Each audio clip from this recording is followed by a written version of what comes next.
Arthur, il a un côté où il aime pas du tout se livrer aux autres. Il aime pas. Il aime bien avoir son propre combat à lui. Il se dit c'est mes problèmes, c'est machin. Mais par contre, il veut absolument connaître le fond du pourquoi, du comment des problèmes des autres. Ah, Noé. Alors, heureusement, on est assez proches tous les deux, donc c'était assez facile de jouer ce rôle-là pour moi. C'est quelqu'un qui a un caractère fort, qui est très direct, qui n'a pas peur de dire ce qu'elle pense, et qui est très rebelle, qui s'énerve assez vite, mais qui au fond a bon cœur.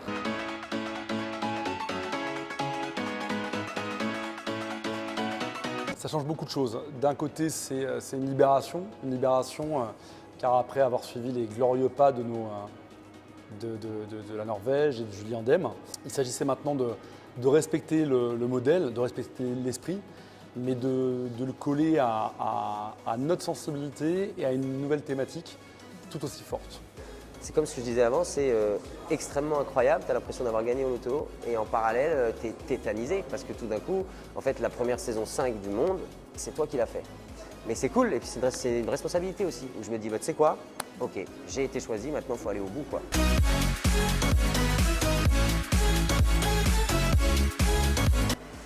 Alors, j'ai été adoptée assez rapidement, j'ai l'impression. C'était un bonheur pour moi, j'ai vraiment adoré ça, j'ai été adoptée.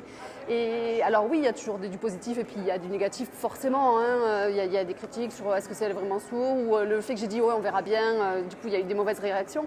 Puis bon, vaut mieux attendre la fin de l'histoire, hein, on va voir. Mais en général, ils ont tous été super adorables avec moi.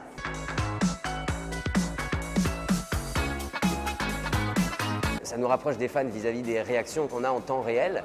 Mais moi, je me suis déjà demandé si ce serait pas bien d'avoir un épisode d'un coup aussi, voir ce que ça donnerait, tu vois, vis-à-vis des fans. Mais c'est vrai qu'il y a ce truc-là où même nous, on est content de découvrir des clips. Là, moi-même, sur la saison 5, des clips qui sortent, je m'en rappelais pas du tout. Je me dis, oh putain, c'est ça ce matin, c'est cool. Donc ça, c'est le côté cool. Et du coup, si moi, j'arrive encore à la voir, j'imagine que du coup, pour le public, c'est trop cool aussi, tu vois.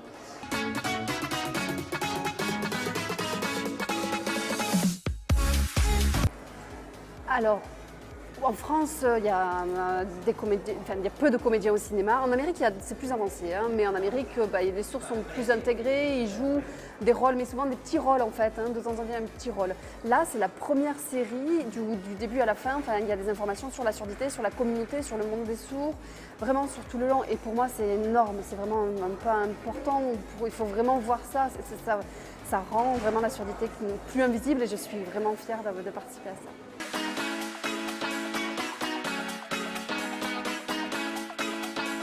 La responsabilité liée à Scam France, elle est multiple. On ne fait pas ce programme-là en tant que réalisateur si on n'est pas prêt à discuter de longues heures avec le public qui reçoit le programme.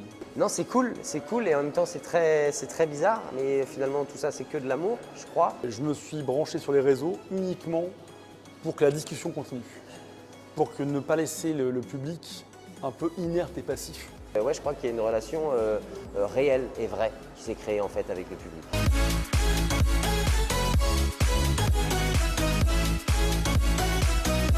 Revenir à Toulouse est une émotion considérable pour moi parce que je suis venu dans ce cinéma je ne sais combien de fois en tant que spectateur. J'y ai construit ma cinéphilie. Sentir l'ambiance de ma ville et voir cette nouvelle jeunesse est forcément quelque chose de très particulier pour moi.